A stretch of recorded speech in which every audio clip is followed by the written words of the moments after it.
요한 요한계시록 4장 1절서부터 말씀입니다. 요한계시록 4장에 있는 말씀입니다. 제가 봉독해 드리겠습니다. 이 일 후에 내가 보니 하늘에 열린 문이 있는데 내가 들은 바 처음에 내게 말하던 나팔 소리 같은 그 음성이 이르되 이리로 올라오라. 이후에 마땅히 일어날 일들을 내가 내게 보이리라 하시더라. 내가 곧 성령에 감동되었더니 보라, 하늘에 보좌를 베풀었고 그 보좌 위에 앉으신 이가 있는데 앉으신 이의 모양이 벽옥과 홍보석 같고 또 무지개가 있어 보좌에 들렸는데 그 모양이 녹보석 같더라. 또 보좌에 들려 24 보좌들이 있고 그 보좌들 위에 24 장로들이 흰 옷을 입고 머리에 금관을 쓰고 앉았더라. 보좌로부터 번개와 음성과 우레소리가 나고 보좌 앞에 켠 등불 7이 있으니 이는 하나님의 7 영이라. 보좌 앞에 수정과 같은 유리 바다가 있고 보좌 가운데와 보좌 주위에 4 생물이 있는데 앞뒤에 눈들이 가득하더라. 그 첫째 생물은 사자 같고 그 둘째 생물은 송아지 같고 그 셋째 생물은 얼굴이 사람 같고 그 넷째 생물은 날아가는 독수리 같은데 4 생물은 각각 6 날개를 가졌고 그 안과 주위에는 눈들이 가득하더라. 그들이 밤낮 쉬지 않고 이르기를 거룩하다 거룩하다 거룩하다 주 하나님 곧 전능하시니요 전에도 계셨고 이제도 계시고 장차 오실 이시라. 아멘. 오늘은 내리 주님이 탄생한 날을 기념하기 위해요. 실제로 성경의 그 모든 그 내용을 보면 예수님이 탄생한 날은 아닌 것이 거의 확실합니다. 근데 탄생한 날을 기념하기 위해서 25일 날, 12월 25일 날 크리스마스 하나의 행사로 우리가 여지껏 2000년 동안에 거의 들어왔습니다. 자, 어쨌든 날짜가 중요한 것은 아닙니다만 어린 양이신 예수님께서 우리 사람들을 구속해 주시려고 이 땅에 오셨습니다. 이것은 하나님께서 우주 천지를 창조한 것보다도 더, 제가 볼 때는 보다도 더 하나님께서 영으로 사람 속에 들어오셔서 태어나셨는데 그분을 우리는 예수님이라고 하십니다. 그리고 그분이 오셨는데 하나님 아버지의 영광을 가지고 오셔야 될 그분이 너무 초라하게 오신 거예요. 너무 보잘것없게 오신 거예요. 동물로 비유하면 어린 양과 같은, 양주 중에서 어린 양, 정말 앞도 못 보고 순진하게 그지없는 어린 양의 모습으로 그분이 오신 거예요. 그러니까 여지까지 유대인들은 영광의 하나님이 오셔서 유대인들을 로마에서 구속해 주시려고 오실 줄 알았는데 어린 양으로 오셨다니까 그분을 믿을 수가 없는 거예요. 또 어린 양으로 오신 그분께서 더군다나 십자가 못 박아 돌아가시면서 피를 흘려서 또 채찍에 맞고 고통을 당하면서 돌아가신 그 모습을 보니까 유대인들은 자기네 나라를 구원해 줄 하나님이 아니다 이거지. 지금까지도 그렇게 믿고 있습니다. 그런데 어쨌든 2000년의 역사를 통해서, 교회사를 통해서 하나님이 돌감나무로서 성령님이 우리에게 오셔서 성전을 이제 세우시고 돌감나무로 잘 이해를 하셔야 돼요. 저는 이 돌감나무란 그 영적 흐름을 보고 너무나 깊은 것을 깨달았습니다. 유대인들의 바라던 영광의 하나님이 교회사 시대에는 영광의 하나님의 능력이 나타나는 것이 아닙니다. 그러면 유대인들에서 끊어졌던 하나님의 나라 역사가 2000년사 교회사를 통해서 영혼 구원에 초점이 맞춰져서 전 세계를 이스라엘의 하나님이 맞습니다. 이스라엘의 하나님 맞아요. 예루살렘에서 통치하고 다스리는 이스라엘의 하나님 맞습니다. 그럼 전 세계 이방인들은 그 하나님을 우리가 어떻게 믿어요? 그렇기 때문에 다시 돌감나무로 생명 구원하는데 우리가 선택되어서 전 세계 열방이 돌감남남의 영성으로 2000년사를 지내왔던 것입니다. 이것이 교회의 역할입니다. 그러니까 교회의 역할을 가지고 하나님의 나라가 이 땅에 완전히 임하고 하나님의 나라를 위해서 교회 사를 통해서 이루어간다는 것이 아니라는 것을 저는 너무 정확하게 깨달았어요. 근데 많은 사람들이 이런 얘기를 하면 좀 오해의 소지가 됩니다. 그러나 성경은 사실입니다. 새 언약의 중보자이신 예수와 미기스덱의 반짝다른 대장이신 예수와께서 새 언약이라는 단어를 정확하게 예레미야 31장 31절부터 30절까지 써놓았기 때문에 저는 이 부분에 대해서는 한치의 부끄러움이 없습니다. 말씀이 제가 볼 때는 사실입니다. 자, 어쨌든 교회 사를 통해서 2000년 세월이 흘렀고 우리는 여기까지 어린 양 예수님의 오신 그날을 이제 내일, 오늘은 이제 크리스마스 이브인데 저녁 때 이제 그분을 찬양합니다. 찬양해야 돼요. 맞습니다. 그러나 그 날짜에 대한 비밀도 있는데 그것은 이제 내일 시간이 되면 제가 다시 한번 설명해 드리겠습니다. 자, 어쨌든 어린 양으로 오셔서 그분이 우리 영혼의 구속을 위해서 행하셨기 때문에 또 십자가 못 박아 돌아가셨기 때문에 우리가 구속함을 받았고 또 우리가 하나님을 알 수 있는 은혜가 부어진 것입니다. 이방인들은 우리에게 이것이 돌감남나무의 역할입니다. 자, 돌감남나무의 역할이 이제 끝나갑니다. 언제인지는 모르겠지만 분명히 성경에는 돌감남나무 역할이 끝납니다. 교회 시대가 끝이 납니다. 그리고 새로운 저 유대인들이 바라던 영광의 왕, 만왕의 왕, 만주의 주, 심판을 하고 다스리고 통치할 수 있는 유다의 사자 같은 그분이 진짜 오시는 거예요. 교회 시대가 끝나고 오십니다. 그러면 교회 시대가 끝나고 새로운 유대인들이 바라던 하나님이 오시는 그 사이에 중간에 7년이라고 하는 한 일의 나라가 다니엘서 보면 자세히 기록되어 있어요. 7년 동안에 이 중간 교회사도 아니고 새로운 예루살렘, 새로운 이스라엘 시스템도 아닌 중간에 그것을 준비하고 있는 그 관계가 분명히 성경에는 쓰여져 있습니다. 어린 양 예수님이 탄생하시기 전에 세례 요한이 6개월 동안에 어린 양 예수님을 위해서 이미 준비를 하고 있었어요. 광야에서 외치면서 예수님이 오신다. 너희들이 바라던 구세주가 오신다. 6개월 동안 미리 준비했습니다. 마찬가지입니다. 우리 교회사 시대도 교회사 시대가 끝나고 진짜 만왕의 왕, 만주의 주, 영광의 하나님이 이 땅에 오시는데 준비해야 될 그 시간이 있는데 그것이 다니엘서에 보면 한 일에 7년입니다.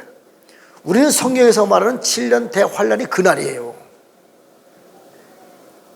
자, 유대인들은 영광의 왕, 만왕의 왕, 만주의 주, 유다 지파의 사자 같은 그분이 이스라엘 유대인들을 도와주러 오는데 왜 이 땅에는 환란이 오냐 이거지요. 이런 영적 원리를 잘 이해해야만 됩니다. 어쨌든 성경의 6000년사를 통해서 하나님이 우리 사람들의 영혼 구원에 초점이 맞춰져 있는 것이 아닙니다. 물론 그분도 한 부분이에요. 그렇기 때문에 우리가 살고 있는 이 세상에 자, 중요한 얘기입니다. 실제적인 세상 임금은 붉은 용. 이게 말이 됩니까? 세상의 왕은 땅속에 있는 아바돈이에요. 우리가 살고 있는 세상을 다스리고 통치하는 붉은 용과 땅속에 있는 아바돈이 실제의 통치자입니다. 이게 하나님의 큰 그림이에요. 우리 이걸 잘 이해하셔야 됩니다.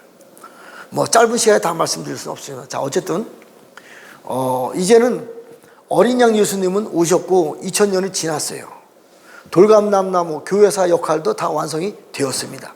이제 다른 시대가 옵니다.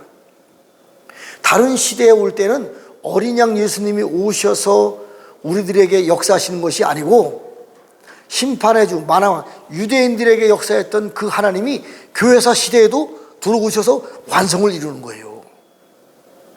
자, 많은 사람들은 교회사의 2000년의 역사가 끝나고 이 교회사의 역사했던 이 성령님의 역사가 이스라엘로 돌아가고 교회는 끝났다 이렇게 말하고 있는데 절대로 그렇지 않습니다. 제가 볼 때는 교회사 시대에는 완성된 하나님이 늦은 비의 성령님을 통해서 교회를 통해서 완성된 하나님의 나라를 이끌 수 있는 일으킬 수 있는 강력한 능력이 우리에게 부어지는 것입니다.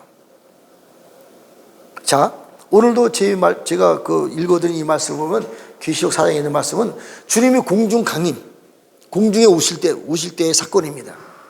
근데 그 앞 전에 정말 중요한 말씀이 있어요. 이 일 후에 주님이 공중에 오시는 거예요. 그냥 오시는 것이 아닙니다. 교회사 시대에 돌감남나무가 끝나고 주님이 공중에 오시는 것이 아니고 이 일 후에 분명히 그 전에는 무엇인가 준비를 시켜놓고 준비가 끝난 다음에 주님이 공중에 오시는 거예요. 이게 일곱 금주대 교회의 사건들입니다. 교회사 시대하고 일곱 금주대 교회사는 정확히 제가 볼 때는 다릅니다. 오늘도 에베소서의 말씀을 읽었지만 교회사 시대의 오중직임 사역 가지고 역사했던 이 역사하고 금주대 교회의 역사하고는 전혀 다른 모습이에요. 전혀 다른 모습입니다. 일곱 금주대 교회가 다시 오실 심판의 주 만왕의 왕 그분이 오실 길을 준비하는 기간입니다. 그래서 저는 개인적인 생각으로 성경에는 이 금주대 교회가 이 시대다 써놓지 않았지만 지금 금주대 교회에서 일어나는 말씀들이 다 풀어지고 이해되고 또 사실 영으로 보면 그 능력들이 지금 나타나서 역사를 하고 있습니다. 그렇기 때문에 지금 우리가 살고 있는 이 시대는 금주대 교회 시대다. 저는 이렇게 주장하고 말을 하고 선포하는 것입니다. 자, 일곱 교회에 이기는 자들에게 또 일곱 금주대 교회 사자들에게 부어줘야 될 하나님의 능력이 다 부어지고 난 다음에 이 일 후에 하고 오늘 기사장에는 주님이 공중에 오시면서 실제적인 만왕의 왕 만주의 주 유다 지파 사자 그분을 다스리고 통치하는 시대가 시작되는 겁니다. 그러면 지금 우리는 무엇을 해야 되냐? 일곱 금주대 교회가 이기는 사자들과 이긴 자들이 준비되어야 되는 이때예요. 그럼 우리가 어떻게 준비를 하냐? 우리의 행위로 우리의 기도로 우리의 능력이 아닙니다. 물론 우리의 헌신과 우리의 순종은 분명히 필요합니다. 그것이 있어야 돼요. 그러나 주권자는 하나님 아버지십니다. 성경을 자세히 보면요, 창세전에 기록된 생명체에 기록된 사람들이 있어요. 창세 전서부터. 그리고 창세 이후에 기록된 생명체에 기록된 영혼들이 따로 있습니다. 달라요. 어쩔 수 없어요. 하나님은 이미 창세전에 선택된 영혼을 통해서 미리 준비하고 계시는 거예요. 미리. 그렇다고 창세전에 선택된 사람들이 높고 창세 이후에 선택된 사람들이 낮다 이런 개념이 아닙니다. 하나님의 나라를 위해서 먼저 선택된 사람들이 있다 이 얘기입니다. 이것이 일곱 금주대 교회 사자들 이렇게 말하고 있는 거예요. 자, 일곱 금주대 교회 사자들은요, 우리가 말을 읽을 때 그냥 편안하게 사자들이라고 읽지만 그 내용을 자세히 보면 엄청납니다. 일곱 금주대에 오신 분이 누구예요? 계시록 1장 13절부터 20절까지인가? 그분에 보면 심판주 말하면 그분이잖아요. 그분의 교회에 들어오시는 거잖아요. 그래서 그분이 들어오셔서 편지하라. 성경에 편지하라는데 그분이 들어오셔서 세계주대예요. 사자들에게. 한 사람만 말하는 것이 아닙니다. 일곱 금주대 교회 7명만 말하는 것이 아닙니다. 저는 그렇게 생각하고 있습니다. 선택된 사람들은 창세전에 생명체에 기록된 사람들은 심판주 만왕에 그분이 교회에 들어오셔서 선택된 영혼들을 새겨주고 있는 거예요. 변화시켜주고 있는 거예요. 색이다, 변화되다, 편지하다 같은 말입니다. 그 우리가 변화되는 거예요. 영으로 변화를 먼저 시켜주기 때문에 우리가 느끼질 못하는 거예요. 그러나 영이 열린 사람들은 보고 느끼고 다 압니다. 기도할 때도 처음에는 내가 무슨 기도하는지 모르지만 지금 벌써 많은 깊은 경지에 올라간 사람들은 방언으로 기도하면서 무슨 기도하는지 압니다. 이게 영의 세계예요. 영의 세계가 더 실제입니다. 자, 오늘 본문 말씀도 보면 일곱 금주대 교회의 사자들과 이긴 자들에게 다 하나님의 능력이 늦은 배 성령이 부어져서 이것이 다 완성되고 난 다음에 이 일 후에 그리고 심판의 주 만왕의 왕 그분이 어린 양 예수님으로 오셨던 그분이 예수 그리스도의 장성한 충만한 분량 그분도 성장합니다. 우리도 그분이 성장한 것 같이 우리도 성장을 하라 이 얘기예요. 오늘 본문 말씀에 있는 이 말씀이 물론 이제 이것이 다는 아닙니다만 오늘 말씀드리고 싶은 것은 자, 제가 그분이 어떻게까지 성장했나 그래서 한번 읽어드리겠습니다. 내가 곧 성령에 감동되었더니 보라 하늘의 보좌를 베풀었고 보좌 위에 앉으신 이가 있는데 앉으신 이의 모양이 벼곡과 홍보석 같고 또 무지개가 둘려 있고 보좌가 둘렸는데 그 모양이 녹보석 같더라. 어린 양으로 오셨던 예수님이 십자가 못 박혀 돌아가시고 3일 반 동안 무정에 들어가서 복음을 전하시고 40일 동안 부활의 복음을 전하시고 그리고 보좌에 올라가셔서 중보하고 계셨어요. 여기까지. 새 언약의 중보자이신 예수님. 새 언약. 율법의 언약이 아니고 새로운 언약을 위해서 중보하고 계셨습니다. 그런데 그분을 밀기세덱의 반차를 따른 대제사장으로 중보하고 계셨던 거예요. 그리고 그분이 중보가 다 끝나고 사단의 머리를 발로 밟고, 이게 중요한 거예요. 중보가 끝났을 때 그분은 사단의 머리를 밟으시고 보좌로 올라가신 거예요. 그리고 보좌에 올라가신 그분이 오래 있는 이 모양이에요. 이 모습입니다. 보석과 같은 분. 보석이 하나님은 아닙니다. 사실은 과정이지. 저는 그렇게 보고 있습니다. 어쨌든 기술사장에 있는 보좌에 앉으신 분은 보석으로 표현을 해놨습니다. 사단의 머리를 발로 밟으시고 보좌에 앉으셨는데 보석과 같은 모습으로 앉아 계신 것입니다. 자, 우리들도 보석의 형상이 있습니다. 우리 안에. 이사야 60장인가 보면 우리가 이제 신부의 옷으로 단장을 하는데 그것이 바로 보석으로 단장하라, 이 말씀에 원어의 뜻이 있습니다. 그리고 그 대제사장이 입은 12지파의 그 상징하는 이 12보석의 흉패가 있는데 그것도 이스라엘의 12지파의 대표가 12보석입니다. 양쪽 어깨에도 그 보석의 이름을 새겼는데 12지파의 이름이 새겨져 있습니다. 계시록 21장에 보면 새 예루살렘의 기초가 있는데 이스라엘 12지파의 상징하는 12보석이 새 예루살렘의 기초입니다. 그러니까 이 12지파의 상징하는 보석은 뭐예요? 사람이에요. 사람. 그러니까 예수님이 보좌에 앉으셨는데 보석의 모양으로 앉으셨어요. 사람과 같은 우리의 형상을 따라서 우리와 같은 어린 양으로 오셨지만 모든 것을 다 통과하고 보석으로 완성되어서 보좌에 앉으셨다, 이 얘기입니다. 근데 왜 벼곡과 같고 홍보석 같다 그러냐? 이 벼곡이 새로운 이스라엘의 12지파의 첫 번째가 벼곡과 같고 이렇게 말하고 있어요. 그리고 새 예루살렘의 성벽을 건축하는데 성벽을 벼곡과 같고 깨끗한 보석이다, 이 얘기죠. 홍보석, 뭐 많은 사람들이 풀이하는데 제가 볼 때는 6번째 보석이 홍보석입니다. 뭐 유다 지파의 보석이라고 말하는데 어쨌든 6번째 보석이 홍보석입니다. 자, 보좌에 앉으신 그분의 모양이, 모습을 볼 때 벼곡과 홍보석 같고 우리 사람의 전 과정을 통과하신 분입니다. 그 보좌에 앉으셨는데 보석 같아요. 무지개가 들렸고 에스겔서 1장 28절에 보면 하나님의 영광의 빛의 광채라, 무지개가 하나님의 영광이 그를 둘렀습니다. 그분의 모습이에요. 우리들도 의로운 행실과 순종과 하나님의 그 사역을 통해서 이 보석과 같은 형상으로 우리도 보좌에 올라갈 수가 있습니다. 보좌에 올라가신 분들이 그 밑에 보면 24장로도 보좌에 올라갔어요. 이건 유대인들은 상상을 할 수가 없습니다. 왜? 그분은 만왕의 왕, 만주의 주, 심판의 주 여호와 하나님을요 쳐다보지도 못합니다. 모세도 뒷모습만 봤어요.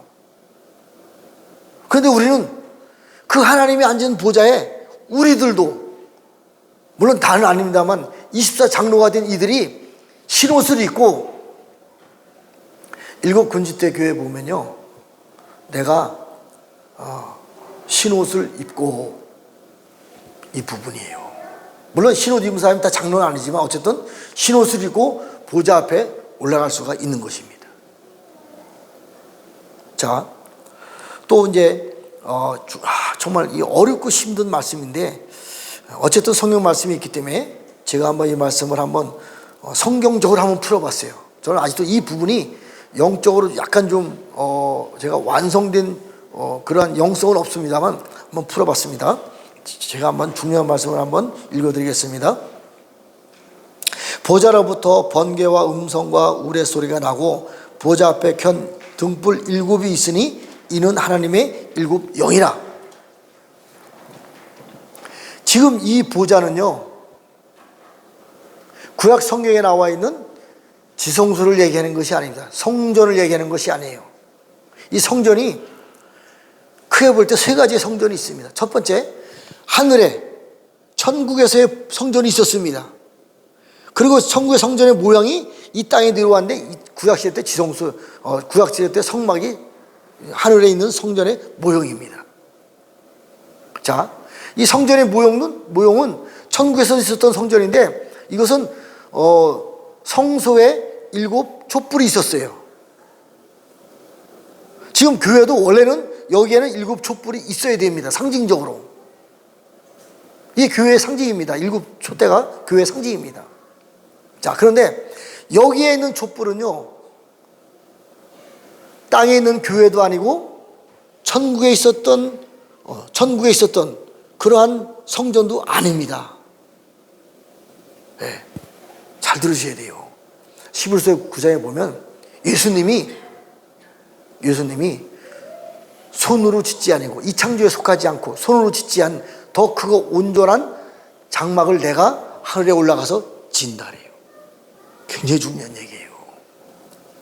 새 예루살렘은요, 물론 우리가 살고 있는 예루살렘은 당연히 아니고 천국에서 천사들과 하나님이 살던 그 예루살렘, 그 성전이 아닙니다.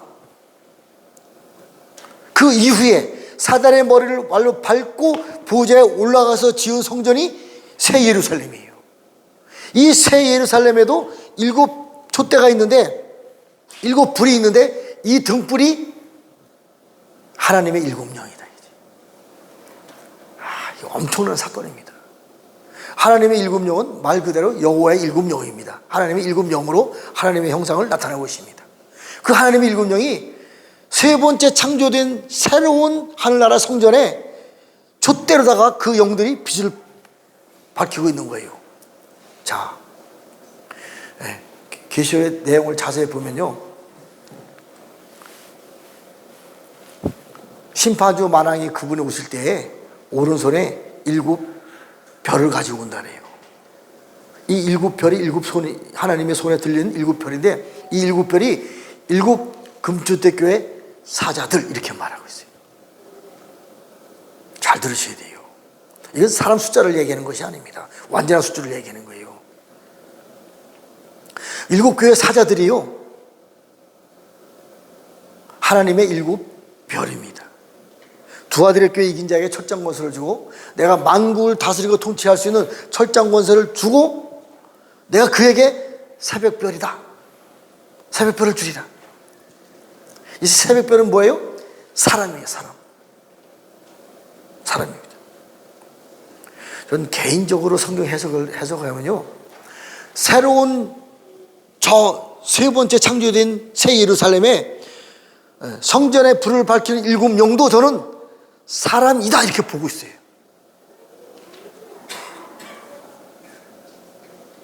이건 그러니까 제가 말하고 싶은 것은 저 천국에서의 하나님이 성전을 창조하셨는데, 성전을 만들고 그 성전에서 거기도 예배드리고 경배드리고 찬양을 드렸습니다. 누구를 통해서? 천사를 통해서. 그런데 그 과정에서 사단이라고 하는 존재가 만들어진 거예요. 물론 하나님의 높은 계획이 있습니다. 그러나 다시 이 땅에서 그 모형을 만들고 6천년의 세월이 흐르고 난 다음에 새로운 저 천국에 올라가신 그 하나님께서, 어린 양 예수님이 하나님이 되셔서 새로운 하나님의 성전을 만드시고 그 안에서 예배와 경배와 찬양을 드리는데 그 내용이 바로 오늘 이 내용이에요. 24장로는 천사들이 만들어진 사람들이 아닙니다. 이 땅에서 모든 것을 통과하고 6천년의 세월을 통과하고 고통과 고난과 순종을 통과한 사람들 중에서 24장로가 등장하는 거예요. 요것도 역대상 23절에 그 내용이 자세하게 나와 있습니다.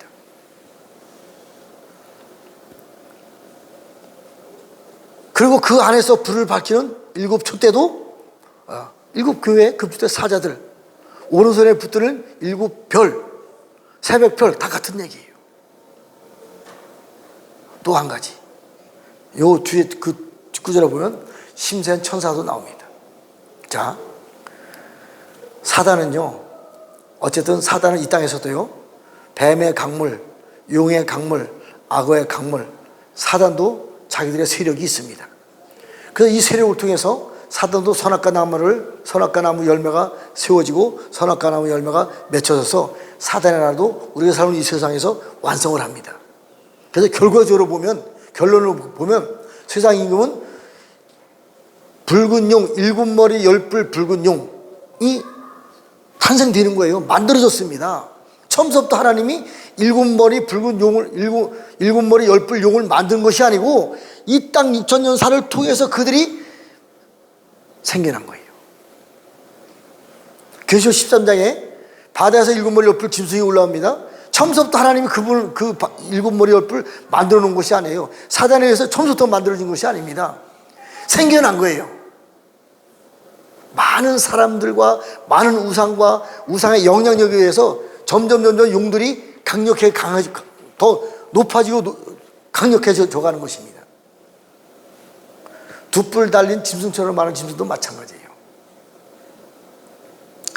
자, 사단도 6천년 살을 통해서 사단의 나라가 완성됩니다. 그리고 미안하지만 후 3년 반 동안은 사단이 전 세계를 통치합니다. 이 최고의 높은 사단의 영성이 붉은 용 일곱 머리 열뿔 붉은 용이고 일곱 머리 열뿔 짐승이 최상의 통치자입니다. 능력자예요. 두 개가 공존하고 있습니다. 이 우리가 살고 있는 세상이. 그랬을 때 하나님이 가만히 계시나요? 일곱 금촛대 교회 사자들과 이긴 자들을 택하시고 하나님의 나라를 완전한 하나님의 나라를 세우시려고, 계시록 4장에 있는 이 완전한 하나님의 나라를 세우시려고 일곱 금촛대 교회를 택하시는 거예요. 이게 아시아에 있는 일곱 금촛대 교회, 단서가 붙어 있어요. 아시아.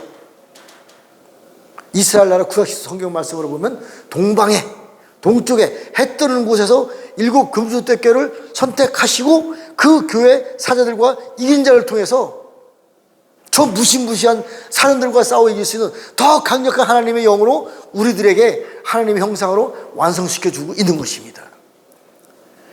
지금 거의 다 끝나갔어요. 제가 볼 때는. 왜요? 사단의 나라가 이미 완성되어 가고 있기 때문에. 그 하나님의 나라는요, 당연히 하나님의 나라가 먼저 우리에게 영으로 완성되어 가고 있습니다. 24장로가 흰옷을 입고 완성되어 가지고 있고요. 네 생물도 이스라엘의 12지파의 대표가 네 생물입니다. 동쪽의 사자, 서쪽에서 남쪽의 인자, 북쪽의 독수리. 심센 천사, 계시록 10장에 보면 하늘에서 심센 천사가 내려와서요, 땅과 바다를 밟는, 땅과 바다를 정복하는 가장 강력한 능력의 천사들이 지금 우리들에게 능력을 부어주고 있는 것입니다. 또 심판의 천사들, 이 땅을 다스리고 심판할 수 있는 심판의 영이 우리에게 부어지고 있는 것입니다. 심판할 수 있는 능력이. 어쨌든 성경 역사상 최고의 중요한,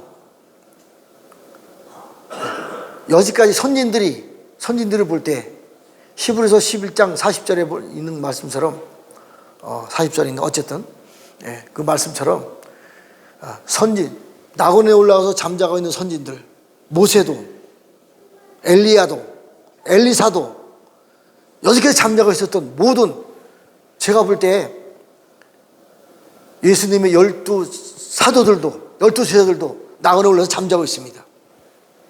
물론 약간의 그 차이는 있습니다만 그들도 지금 우리를 위해서 기도하고 계시는 거예요. 이 시대에 새 일을 행할 수 있는 금초특교의 사자들과 이기는 자들을 위해서 그들도 우리를 위해서 기도하고 계시는 거예요. 왜? 우리가 마지막 최종 하나님의 나라를 완성시킬 군대가 되기 때문에.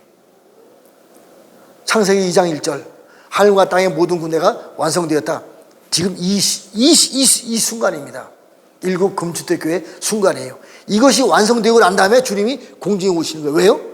완성된 하나님의 군대를 통해서 새로운 하나님의 나라를 회복해 가는데, 완성된 사단의 나라를 멸망시키고 사단의 나라를 완전히 발로 밟고 그들이 가진 것을 다 빼앗고 취해서 천년 왕국 동안에 다시 또 어쨌든 우리가 훈련과 반복을 통해서 새 역사를 이루고 있는 것입니다. 최고로 중요한 시기에 우리 양구 영광교회가 최고로 중요한 시기에 12월 30일까지 작정 기도한다는 것 자체가 저는 큰 영광이라고 생각합니다. 하나님이 어떻게 부으실지는 모르겠지만 극상품 2-3개, 무성한 가지나무에 4-5개의 열매를 맺혀주시려고 기도하게끔 하나님께서 허락하신 거예요. 이제 며칠 안 남았습니다. 정말 열심히 더 기도하고 하나님을 바라는 소망을 가지고 그러한 믿음의 생활을 하시기 바랍니다. 기도하고 주기도문으로 마치겠습니다. 하나님 아버지, 감사와 찬양과 영광을 올려드립니다. 우리들이 무엇이가 한데 우리는 아무것도 할 수 없는 연약한 존재입니다. 그러나 하나님께서 우리들을 택하여 주시고 우리를 훈련시켜 주시고 우리를 또 순종하게 하시고 또 우리에게 많은 고난도 때로는 주시고 이 모든 과정을 통과하게 하시고 하나님이 그렇게 바라던 피조물 중에 첫 열매를 세워주시고 피조물 중에 첫 열매를 통해서 온 모든 우주를 다스리고 통치할 수 있는 그 영역으로 우리를 높여주기 원하신 하나님 아버지, 이것은 하나님 아버지의 영이고 하나님 아버지의 능력이고 하나님 아버지의 말씀이고 또 새 언약에 필요한 하나님 아버지의 살과 피로만이 가능하다는 것을 저희들이 고백을 올려드립니다. 우리는 아무것도 할 수 없습니다. 하나님께서 친히 우리 안에 들어오셔서 우리의 주인이 되어주시고 우리의 모든 하나님 형상이 되어주셔서 우리를 통해서 일하여 주시옵소서. 그렇게 해 주실 보좌에 앉으신 만왕의 왕 만주해 주신 예수와의 이름으로 선포하며 축복하며 기도드렸습니다. 하늘에 계신 우리 아버지, 이름이 거룩히 여김을 받으시오며 나라 이름 하옵시며 뜻이 하늘에서 이루어진 것 같이 땅에서 이루어지이다. 오늘날 우리에게 일용할 양식을 주옵시고 우리가 우리에게 죄 지은 자를 사하여 준 것 같이 우리의 죄를 사하여 주옵시고 우리를 시험에 들게 하지 마옵시며 다만 악에서 구하옵소서. 나라와 권세와 영광이 아버지께 영원히 있사옵나이다. 아멘.